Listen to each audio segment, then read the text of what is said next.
morning.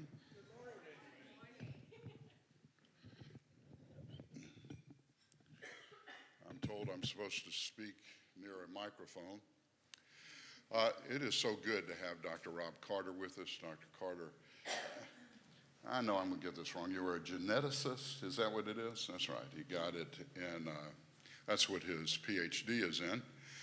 And we were reminiscing on some of his past history here, both at the church and working on his PhD. You were telling some story last time about you were working in the ocean and you were doing something with the coral or something. Is that right? It's around there. Okay, good. Well, anyway, I think you will thoroughly enjoy what he has to say. But before we do that, if you'll notice, he's got some books with him. And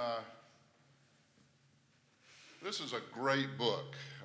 Those of you who are going in our Sunday school class on Genesis, this is written by Dr. Sarfati. I don't ever get it right. We've had him speak here years ago. He came and spoke. Great book on the Genesis account. This goes you through the first 11 chapters of Genesis.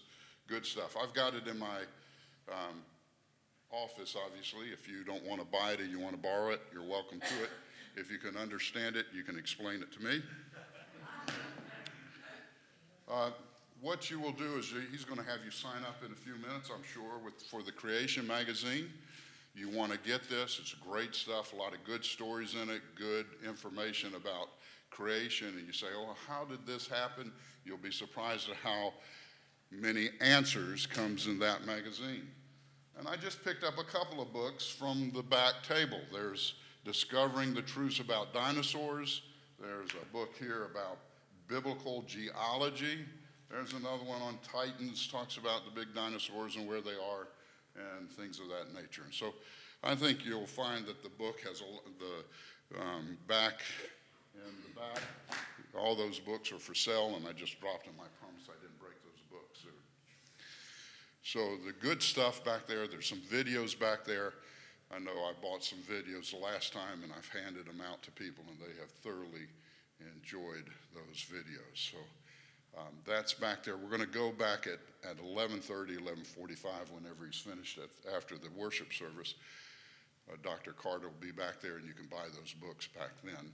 We really won't have much time between 10:15 and 10:30 to do that. You can run back there and look at them, but we aren't going to set up the buy-sell table. One last thing. Dr. Carter comes, the Creation Ministry comes on a free will love offering, which basically means is that whatever they get from this is good enough for them. Now, clearly it costs to bring them here. So if you want to write a check and write it out to Whispering Pines Baptist Church and then just put Creation Ministries in the forward on your check, that'll be good enough. And the church is basically guaranteed a certain amount, and anything above that we will certainly give to him as well. So before you come, Dr. Carter, let's pray together. Thank you, Lord Jesus, for your great creation. Thank you that you are our creator and that we will spend eternity both learning about your creation and worshiping you as our creator God, to one to whom we are accountable. I ask, Lord Jesus, today as Dr. Carter speaks, that you'll give us a clarity of thought and mind. In Jesus' sweet name, amen. Dr. Carter. Well, good morning, everybody. Good morning. Old friends and new friends, thank you so much for coming. Well, I'll take this away. It might give you some feedback. My name is Rob. I'm going to have two presentations for you this morning. The first one, I've decided to not give you the Sunday school version of the Dinosaurs talk, because this is the third time that you've had, or maybe fourth time you've had one of our speakers here, and I'm going to ramp it up a little bit. Let's do a little more detailed things and ask some questions that are a little harder to answer, just for fun. But for those of you who don't know who Creation Ministries is, this is what we do. We travel a lot. I've been doing this for 18 years. I've been in every state in the union except for Alaska and Hawaii. Anyone live in Hawaii? I'll gladly go there. Been to multiple foreign countries, and we present in churches and schools and youth groups and sometimes colleges. We're going to, this year, probably visit 1,300 different places around the world. So I'm one of about 30 of our speakers on the circuit. But dinosaurs. A lot of what I'm going to present to you has already appeared in the pages of our Creation magazine. A lot of what I'm going to present to you is on our website, creation.com. A lot of what I'm going to present is on the tables out there and all the books and the videos and things that we've produced. But why did it go by itself? I didn't touch it. All right, we're going to figure out the computer thing. It did it last night, too. It's advanced all by itself, and I don't know why. But we're going to ignore the technological issues. I'm going to step over here to make sure I don't, touch it. The question for us, how do we fit dinosaurs into the Bible? The first thing associated with dinosaurs is the idea of millions of years, the idea of evolution. Those things are always associated with. This is probably one of the greatest places to off-road, especially a young person's faith, when we're talking about biblical integrity and biblical history. And we have giant questions. And so our goal is to take the opening section of Genesis, which is a challenge, and to say, okay, how do we fit dinosaurs into this picture? Because the Bible does not talk about dinosaurs directly. It does not. And so it's a giant question mark. Maybe, I'm going to have to just talk fast. I'm going to have to follow my slides. What on earth? So, next question is, what is a dinosaur? What separates them from alligators and turtles? Well, the answer is the leg structure first. All the reptiles alive today, except for snakes, their legs stick out to the side. But dinosaurs, they stood up. They bore their weight very similar to the way we do in a ball and socket joint, and the weight is over the legs. So they are a different group of reptiles. I remember, you read those things in the Bible where it says, so-and-so lived so many hundreds of years. I said, well, what if an iguana lived for 500 years? Would it morph into a T-Rex? No, because we have baby T-Rexes and they look just like the big ones. They are a different group of reptiles. There's another extinct group of reptiles, the ones that used to fly, the pterosaurs. They're not dinosaurs.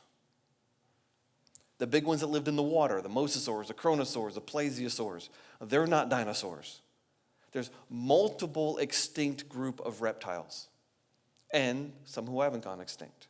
But that's one of the basic starting points is dinosaurs, their leg structure is different. So we're doing this so we understand later on, we start talking about birds.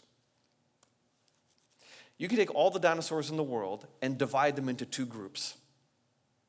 The bird-hipped dinosaurs and the lizard-hipped dinosaurs. So ornithians, orni is flight, and on the left, saurischian, lizard-like. Guess which group the evolutionists believe evolved into birds, the lizard-hipped dinosaurs or the bird-hipped dinosaurs? If you said lizard-hipped dinosaurs, you'd be correct. So it's complications already, right? This is really confusing really fast. But look at their basic structure. Let me turn on my laser pointer here. We have one type of a hip where this bone called the pubis sticks down, another bone called the ischium sticks backwards. And the other type of dinosaurs is rotated nearly 90 degrees, so the ischium sticks down and the pubis sticks forward. So within dinosaurs are a unique group of animal, a unique group of reptile, and we could divide them into two groups themselves. Have you learned something? Okay, let's look at the hip structure of dinosaurs. This is very strange. Your hip, you have a ball on the end of your femur and a socket in the hip, and it's a completely enclosed cup. Dinosaurs, the three bones that come together to form the hip, there's a hole in it. So again, something unique to dinosaurs. Birds don't have that, by the way. But there's a hole in the hip of a dinosaur. Now you can see that sometimes there's a lip, and the other one there's another thing. That's actually what keeps the leg bone from popping out of the socket. There's a ridge of bone over it, and that's what holds it in. Interesting. And that structure doesn't look very strong, but it can hold up a many-tonned animal. Very interesting from an engineering perspective. Okay, let's look at birds a minute. Birds are bizarre. What's on the rear end of a bird? Do they have a long bony tail like a reptile? No. What's on the rear end of a bird? Feathers, yes. Even a peacock, long feathers, it's just feathers. But if you look on a bird, there's a couple of vertebrae that stick down. It's called the pygostyle. Sorry for the big word. These are generally fused and very stiff. And there's muscles that attach to it. So a peacock might have a long feather, but there's a muscle here that can lift the feather up. It's called the pygostyle. It's something that is unique to birds. Notice also something weird about birds. They have a keel right there. When you take the white meat off a bird, there's a thing there, isn't there? Yeah, you have a flat breastbone. Birds have a keel. You know what that is? It's a place for the white meat to attach. It makes the muscles stronger so birds can fly. And you could work your chest out and have Arnold Schwarzenegger pecs. You can't fly. You don't have the mechanical advantages that a bird does, and that thing helps them a lot. Okay? Something else very strange about birds.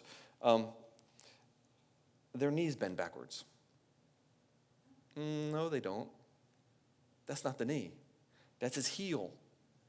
The bird leg, that's his foot. This whole bottom half here is his foot. His knee's up there. There's his femur. There's his knee. The knee is welded to the rib cage. The femur is hollow.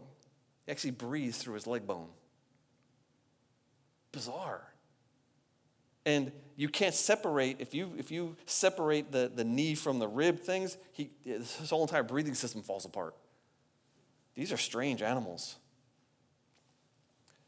Notice the holes in the skull. There's 2 holes for the nose, 2 holes for the eyeballs. Dinosaurs have extra holes. Specifically, behind the eyeballs, there's a pair of holes in a dinosaur skull. That separates them from all the other types of animals. You've seen dinosaurs, right? You've seen pictures of the skulls. Oh yeah, you ever think how many holes there are? 1 for the nose, 1 for the eyeball. I don't even know what that one's for. And this other one back here. There's extra holes. That might be to make the skull lighter. There might be other functions for it. I'm not sure. But again, it separates dinosaurs from everything else. Okay, now we know what we're talking about, right? Okay, we learned a lot of things about anatomy. In church? Yeah, because we can get the Bible stuff later. Let me ask you the next question. What happened to the dinosaurs? They're not here today. Okay, what happened to the dinosaurs? I can't hear you. Oh, okay, the flood wiped them out, yes. What do we hear in the media? Ice Age. A meteor. Ice Age was, the last Ice Age ended in an evolutionary model 10,000 years ago. Does anyone know when the meteor supposedly hit the earth and killed off the dinosaurs? How long ago that was? 65 million years ago. So at the end of the Cretaceous era, a meteorite supposedly hit the earth, caused so much ash to go up in the atmosphere, it cooled off the earth and killed the dinosaurs. But it didn't kill the turtles. It didn't kill the crocodiles. It didn't kill the butterflies. We have fossils of all of the branches of the butterfly and moth family tree buried with dinosaurs, and they're still alive today. So this is a great mystery. A lot of scientists are not satisfied with the meteorite impact theory because ecologically it doesn't quite work. Now, did a meteorite hit the earth? Yeah, probably. Yucatan Peninsula, there's evidence of a meteorite impact, just like Chesapeake Bay. That's a meteorite impact, just like meteor crater in Arizona. We know the earth has been hit by meteorites. Probably during the flood year, it got hit by meteorites, fine. But is that what killed off the dinosaurs? Very awkward question. There's another group of scientists that they'll believe in the meteorite impact theory, but they say, no. What killed the dinosaurs was this massive lava flows in India. Like 1/3 of India is covered with lava, and about 2/3 of that lava field is out underneath the Indian Ocean. And they said over millions of years, this lava erupting poisoned the atmosphere and it killed off the dinosaurs. But not the butterflies. And lots of other things. I mean, all the types of trees we see around here, we see their leaves buried with dinosaurs. In fact, the dinosaur world was full of things you recognize, things that are normal, things that are, oh yeah, I have that in my backyard today. Some of them are like plants that grow in Florida or, rainforests that we don't see often, but they're still here. It's very strange. Okay, before we get to the dinosaur world question, who can name a species of dinosaur? T-Rex, Brachiosaurus, Velociraptor.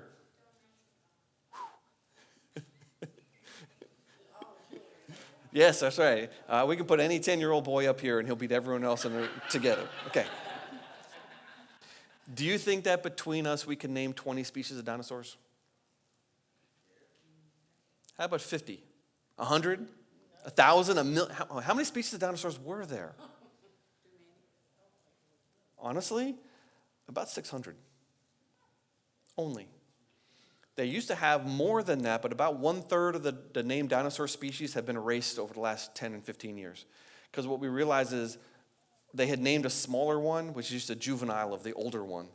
And once they found one in between, they're like, oh, wait a minute, no, that's just junior. So they erased that name, and we're left with about 500 or 600 species. But the dinosaur species fall into very distinct categories, groups, like the ceratopsids. You've all heard of Triceratops on the top left. How about in the middle there? Pachyrhinosaurus. Any got a Pachyrhinosaurus fans? Got one. Styracosaurus, Centrosaurus. Okay, we got some dinosaur nerds in here. My peeps. Notice Protoceratops is not there. Microceratops is not there. Those are smaller ones. But can you see that they're all similar? They have a beak. They have a frill. They have some horns. But how many species are there? That's actually 11 different genera, not just species. That's what the paleontologists have classified them into very distinct groups. Let's ask this a different way. How many species are standing on the grass here? That's the world's largest dog standing next to the world's smallest dog. I can guarantee you that if paleontologists found bones of these animals in the fossil record and didn't know what dogs were, they would not put them in the same species. Because Charles Darwin told us that species change very slowly over millions of years. These dog breeds didn't even exist 100 years ago.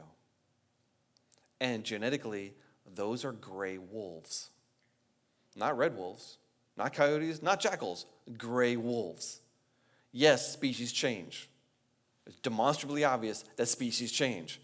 But if species can change, how many species are there? I don't know, because I don't have them in a zoo. My definition as a biologist is if two things can interbreed, they're the same species. Paleontologists use a different definition. They say if two things look different, they're different species. So there's a problem already in the sciences. The different types of scientists have different definitions of the word. But the Bible doesn't use the word species. But wouldn't DNA be able to distinguish between the two of them? The two dogs? The what? The two dogs or the different types of dinosaurs? If we had dinosaur DNA, which we'll talk about in a little while, then yeah, we could figure out how they're related to each other. But we don't yet. People are working on it though. Taking these thoughts and putting them together, there's only about 50 basic kinds of dinosaur. 50 groups.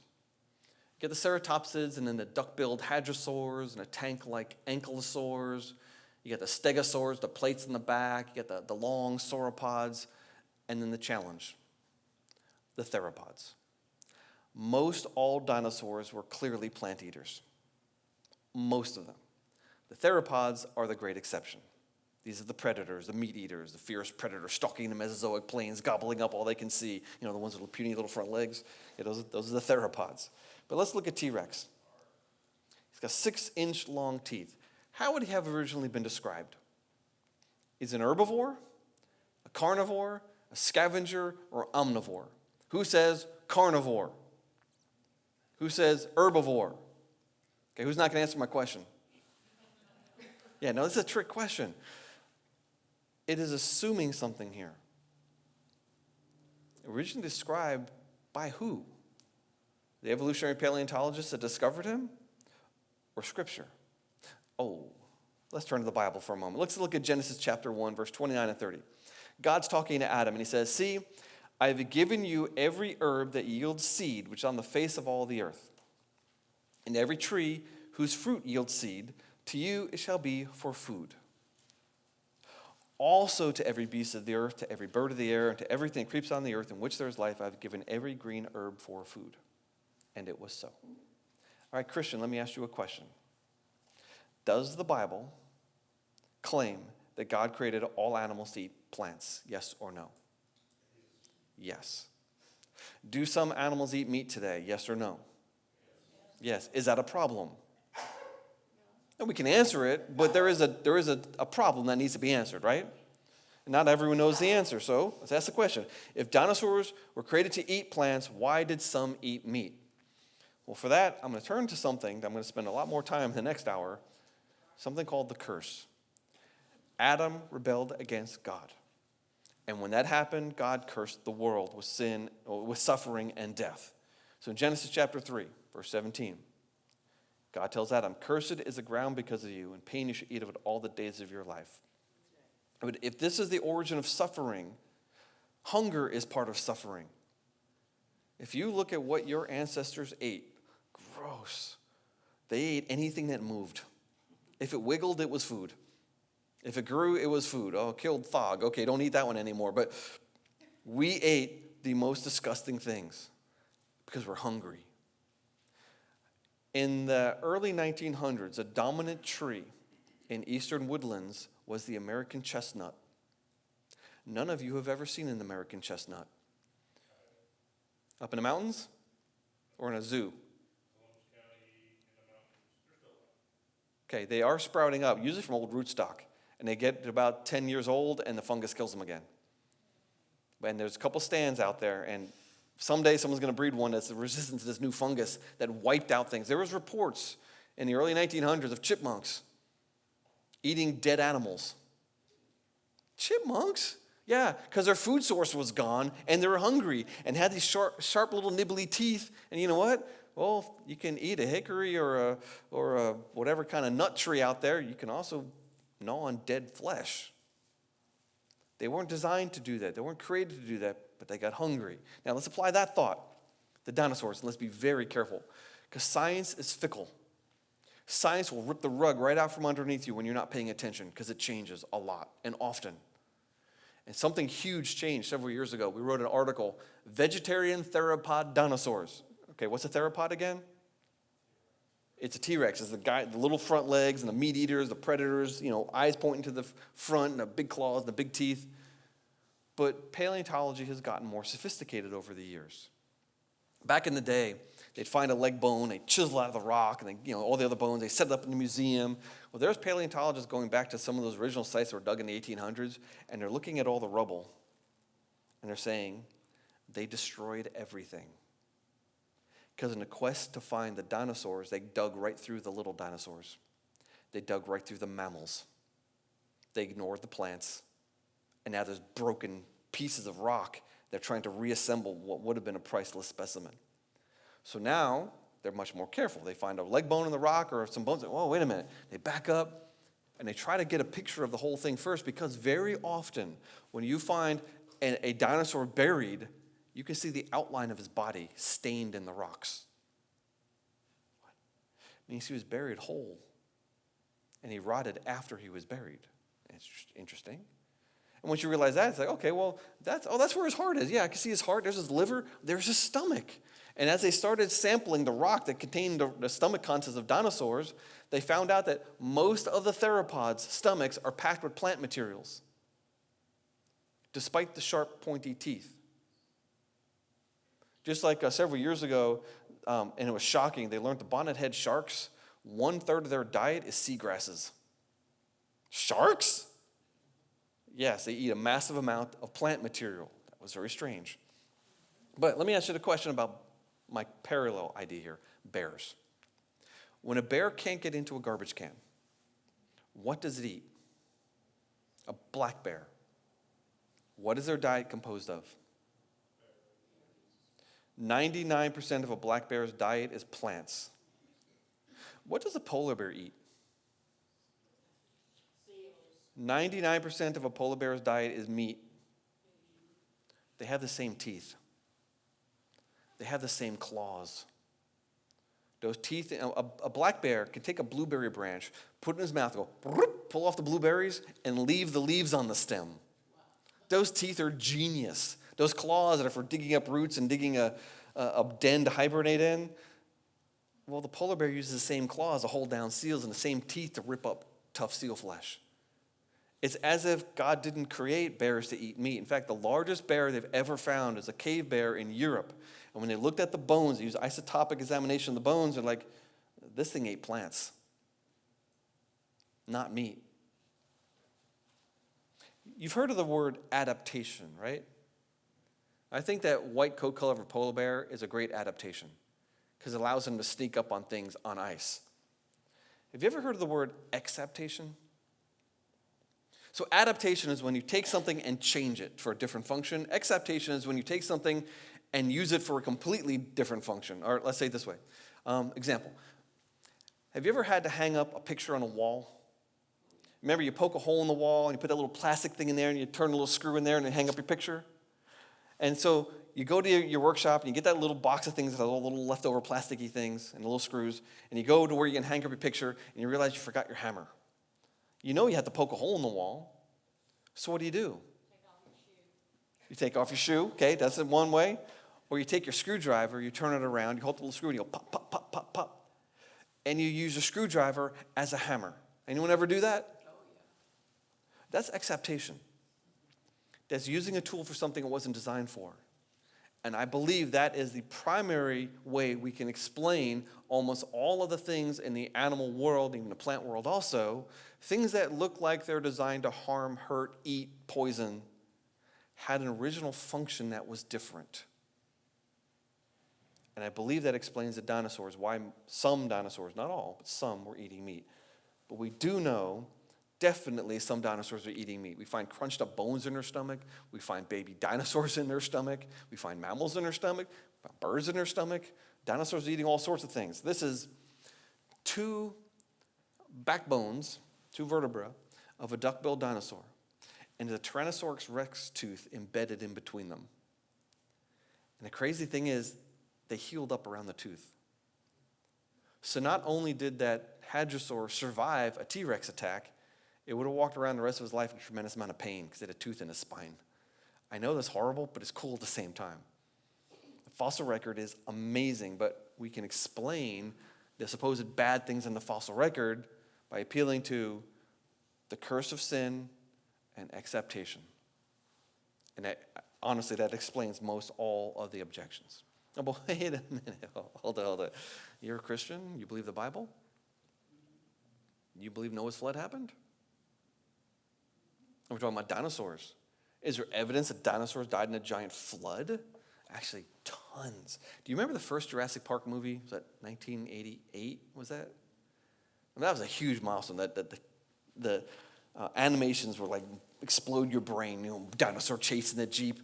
Well, the opening scene of that movie, they're out in the desert, and they're in a tent, and there's a machine that goes boom in the ground. And they run into the tent, and they had this computer that drew a picture of what was under the ground.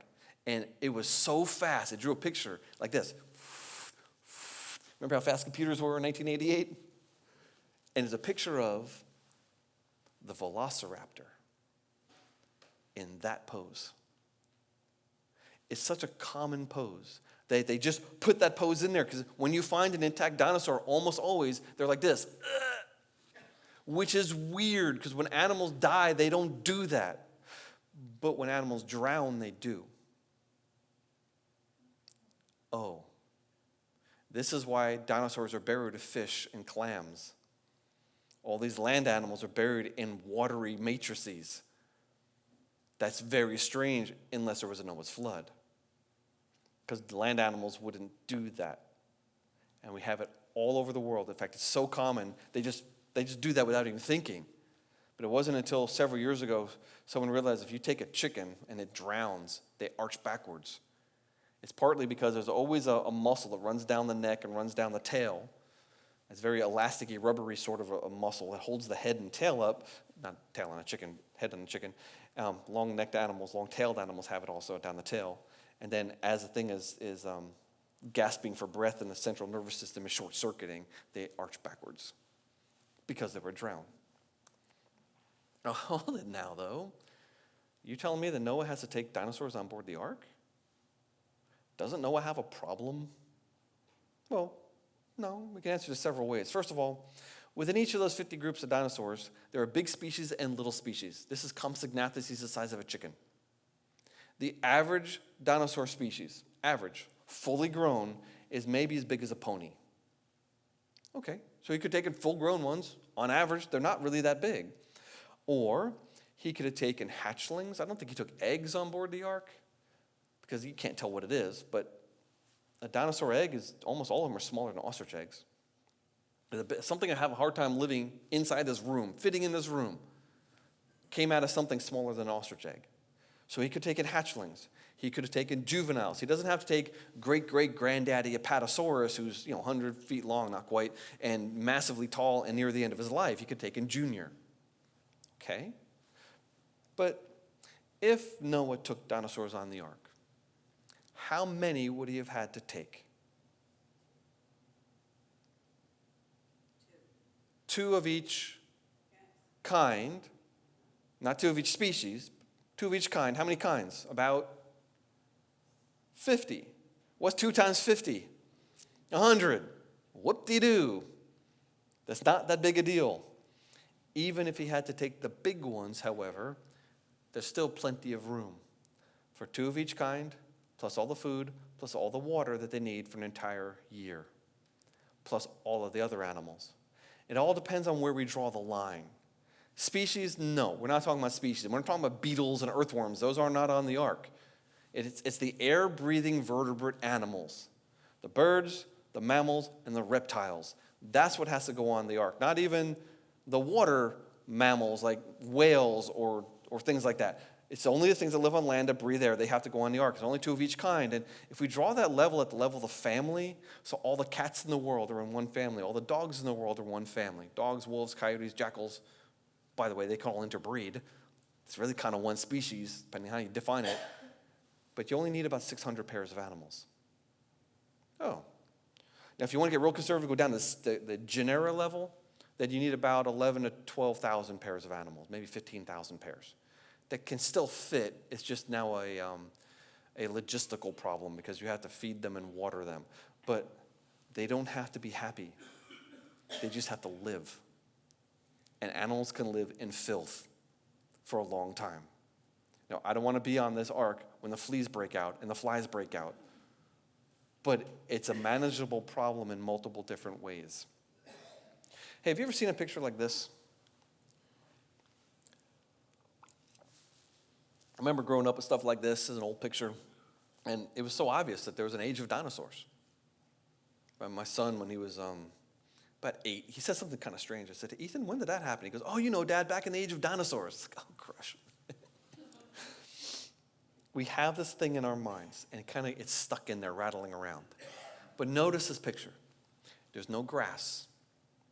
There are no birds. There are no mammals. We know those things are wrong now. Even in graduate school, I was taught that grasses did not evolve till 35 million years ago. Grasses that cover the world today, from the stuff right there to the bamboo forests of Asia, that's grass. And they were not in the fossil. They don't appear in the fossil record until a long time, till after the dinosaurs disappear. So a dinosaur could never see grass, except, guess what? The stomach contents of dinosaurs have grass phytoliths. We know they were eating grasses. In fact, the dung, which is weird, we have probably millions of petrified dinosaur dung piles. I've got one sitting on my mantelpiece at home just for fun. How does stuff like that petrify? You ever walk out in your backyard and trip over a piece of fossilized cat mess? No, this stuff disappears within a couple days. But we have them fossilized everywhere. In fact, we even sometimes know what species they came from. Some people will take them, cut them in half, and polish them. How'd you like that for a job? And then look at them under a microscope, and lo and behold, all of the major families of grasses are found in dinosaur dung, even though they're not anywhere in the fossil record with dinosaurs other than their dung and their stomach contents. Because the fossil record is fickle. Some things are preserved, some things aren't. And just because it's not preserved doesn't mean it wasn't there. It just wasn't preserved. This picture is wrong. In fact, we have found as many species of mammals buried with dinosaurs as we found species of dinosaurs. And some of the mammals are as big as a rhinoceros. That is not the picture I grew up with. We've got things like, you know that there's two major groups of mammals today, right? You have the placental mammals and then the marsupials. So kangaroos versus bears. Totally different branches of the mammalian family tree. There's actually a third branch of extinct mammals. They're called the multituberculates. A tubercle is a bump, and their teeth are very weird. Very bumpy teeth. Those are multituberculates. They found something that looks just like a flying squirrel in the Mesozoic, but it's a multituberculate. They have found platypus remains buried with dinosaurs.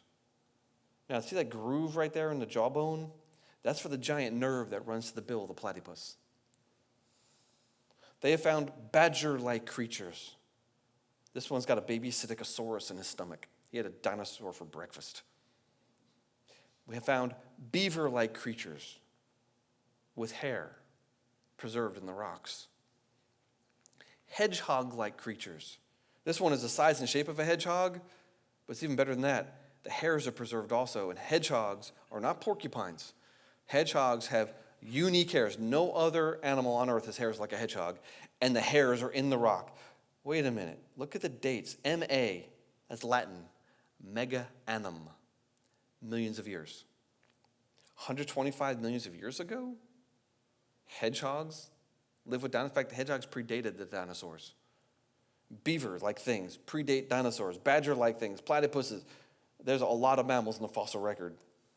Here is another mammal. You can see a diagram here. This is Rhipenomammus robustus, that badger-like creature, and that is a Psittacosaurus. So you can see there's two different rib cages here. The mammal is wrapped around the dinosaur, and it looks like he's attacking it. And they got buried together. Cool. How many of you have seen the movie Hidden Figures?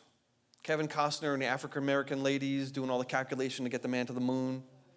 Well, that facility in Maryland, some guy was dropping his wife off there a couple years ago, and he looked over in the woods, and he did what I do often. He said, hey, there's rocks. I'm going to go look at those rocks. And he makes a world-class discovery right there at the NASA facility. It's about a rock about this big, and in that rock are footprints of a sauropod, of pterosaurs, of a nodosaur, which is like an ankylosaur but doesn't have a club on his tail, a coprolite, which is a fossilized piece of dinosaur dung, an osteoderm, osteo, bone, derm, skin. It's a skin bone from a dinosaur. Alligators also have bones in their skin. And then in blue, mammal footprints. Cool. Fossils aren't just bones. This is the fossilization of a behavior of a community of animals that all lived at the same time and left footprints in the same mud puddle. Definitely mammals lived with dinosaurs, but so did birds. Okay, let's talk about birds too. Did birds evolve from dinosaurs? Great question. I don't believe so. However, we got some things we got to cover first.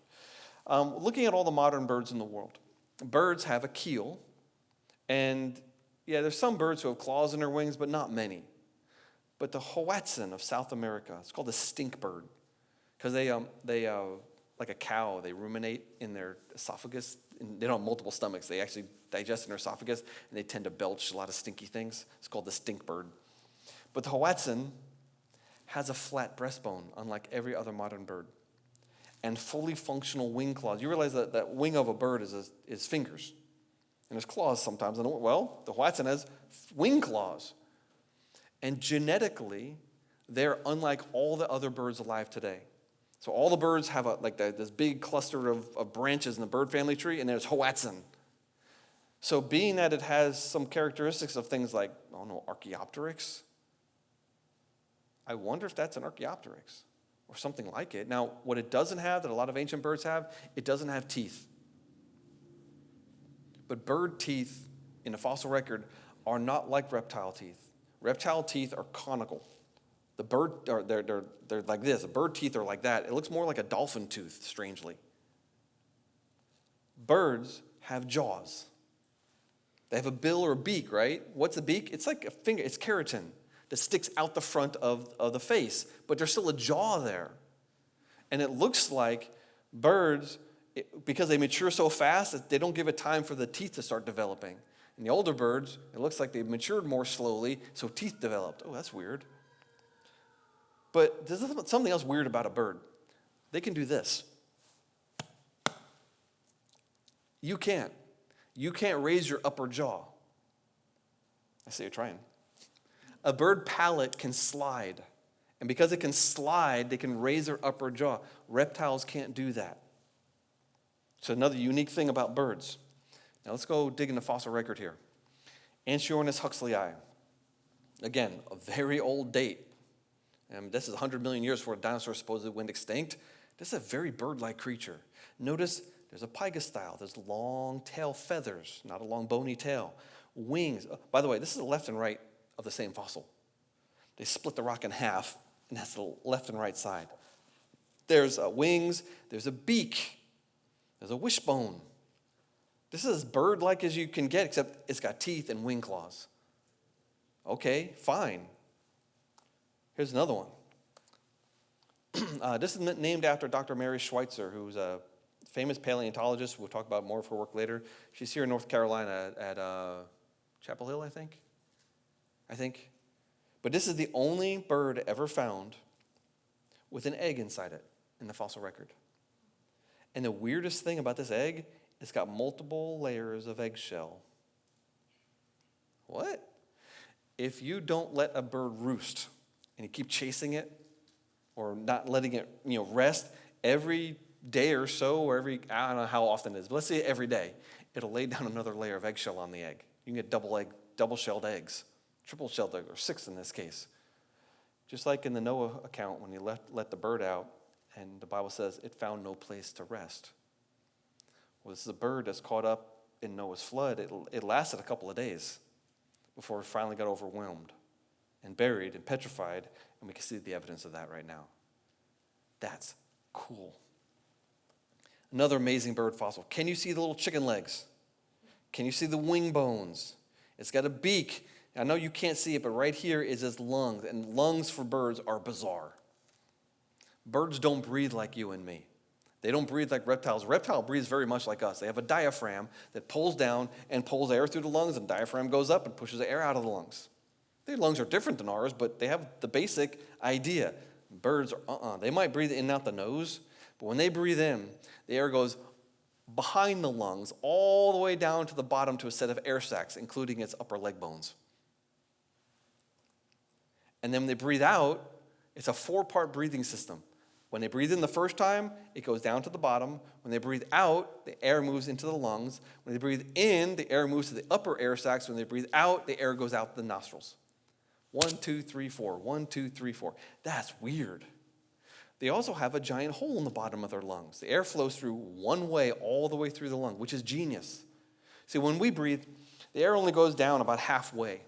And then the oxygen has to diffuse, and the carbon dioxide has to diffuse. And so we've got a dead space in the bottom of our lungs. Birds do not have that. They strip out a lot more oxygen out of the air. But I remember being young and being convinced evolution was true, and I would look at something like this and saying, oh, look at this.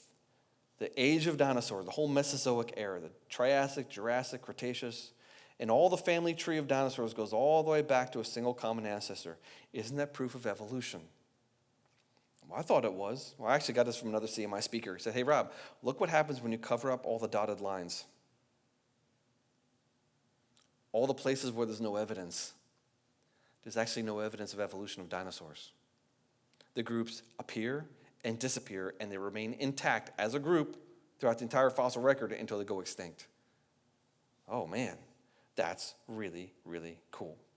But what if, I'm going to skip ahead here because I'm a little bit out of time. Boom. What if I could show you that dinosaur fossils cannot be millions of years old? No millions of years? Who cares about the evolution question? Who cares about the question, did dinosaurs have feathers? I don't believe so. I believe all the feathers we find in the fossil record are on birds, including big birds, large birds that are flightless, just like today we have large birds that are flightless that have feathers. But none of that matters if dinosaurs can't be millions of years old, because then the evolution question is moot. So let me give you 3 different pieces of evidence. 1, this is electron microscope pictures of a triceratops horn found in Montana. This delicate stuff inside there, this stuff tends to turn to powder over time. Notice it's not filled in with minerals. It hasn't been permineralized. It hasn't been fossilized. This is the original bone material. You know what these two blobs are with the spikes? I know exactly what those are. Those are osteoblasts, bone cells, intact over millions of years. Same formation in Montana. This was taken out of a T-Rex leg bone. Flexible tissue, blood vessels, red blood cells. Friends, I can't leave a ham sandwich on the counter for a week before it starts turning green. Could I bury a pig in my backyard for 100 years and expect to find anything left? How about 70 million years? No, this is defying everything we know about science and process of rotting. But something else, something from my own field in genetics. We have evidence of DNA in dinosaur bones. Not sequenced yet. I know 2 different labs. In fact, I'm working with one of the labs that's trying to sequence DNA. The problem is this stuff is 4,500 years old. That's really old for DNA. DNA breaks down really quickly. And so they can't sequence pieces. They can get evidence of it. One thing you can do is you can stain dinosaur cells, in this case, with a stain that sticks into the rings of the DNA. So if you have about 30 in a row, the stain will stick in there, and when you wash the cell away, it only stays in the DNA. Shine ultraviolet light on it, and it glows green. There's DNA there. Oh, but what if that's bacterial DNA? That's what the pictures on the right are for. That is a stain for a protein that bacteria don't have. But you have it, reptiles have it. It's a protein your DNA wraps around inside the nucleus. It also lights up, and we can use antibodies to also light up DNA. There's chemical evidence of DNA in dinosaur bones, which should not be there if they're as old as claimed. And they're not petrified, which shouldn't be true. There's also, in a book we carry on our website, Untold Secrets of Planet Earth, Dire Dragons, there's a letter reproduced in this book. The guy is Vance Nelson. It says, it's from the University of Georgia Radiocarbon Lab. Dear Mr. Nelson, don't send us any more samples. He was sending them dinosaur bones.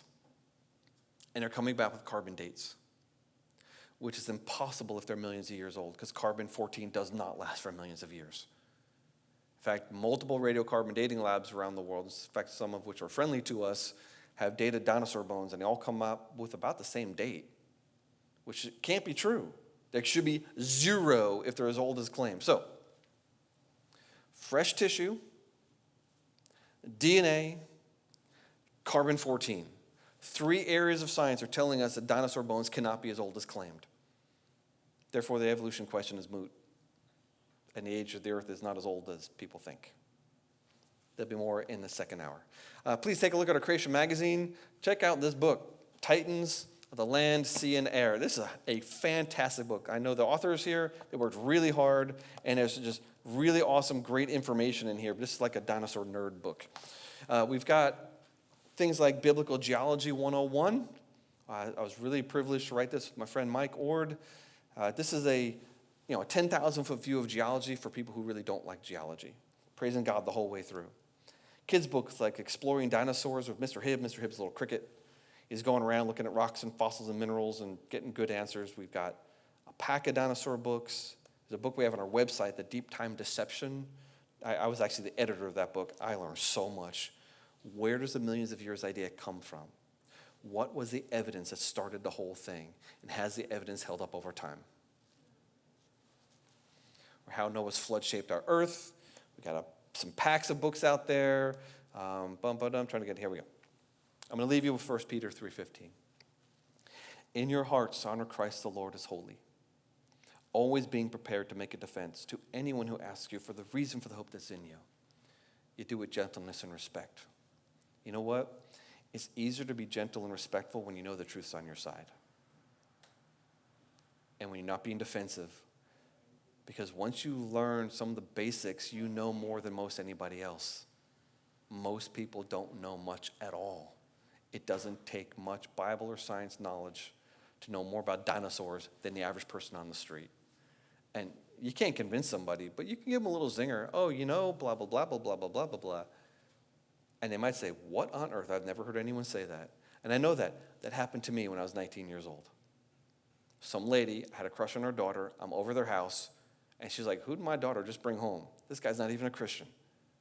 And she started grilling me and asking me questions. And I shot back with all the science stuff because I was a science nerd. And she just didn't know much, except this one little thing that she knew that I had never heard before that made me step back and say, maybe I'm not right. Just saying. All right, we're done. We're going to be back in 10 minutes. Thank you all so much for listening, and see you in a little bit.